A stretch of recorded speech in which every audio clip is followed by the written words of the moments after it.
I have 2 eggs here for the two of my vegetable bit. Ano kaya ang palagay nyo lulutuin kong gulay?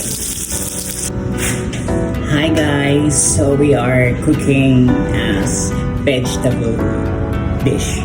Wala ma-content kaya ito na lang. Pagpasensyahan nyo na.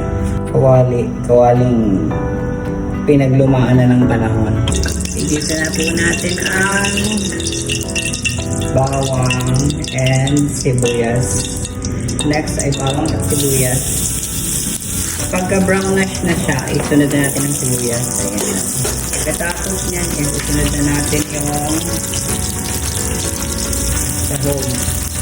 Ito po yung binili ko lang sa labas na fried chicken. Para tipid. Worth lang po ito ng yung chicken mo worth lang ito ng 30 pesos. Para may pang food lang.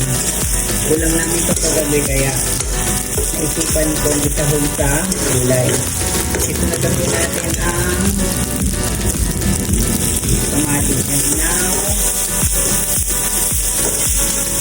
isahog na natin yung gulay na bread ni Ate Jar. Ayan, here we go. Palaya po ang gulay ng niluluto ko. Let's put our ingredients. Paminta. Lagyan natin ng konting laurel para medyo ma-aroma. Then, lagyan natin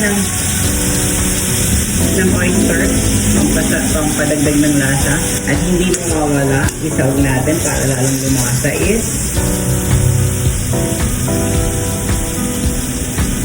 a half of chicken cube, a little bit water, lagyan natin ng konting Ajinomoto, lagyan natin ng konting asin, then let's halo-halo na ang itlog.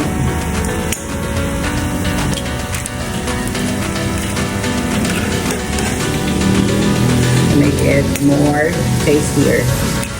Tulad na ito hanggang mamayang later. Pero wala naman po kami nakain kaya sobra. Hindi po papalpak sa lasa yung luto ko, promise. I am good cook. Char. Yan guys, ito na siya. Then, hingin na natin. Ito po ang naluto ko guys. Thank you for watching. Have a good day. God bless.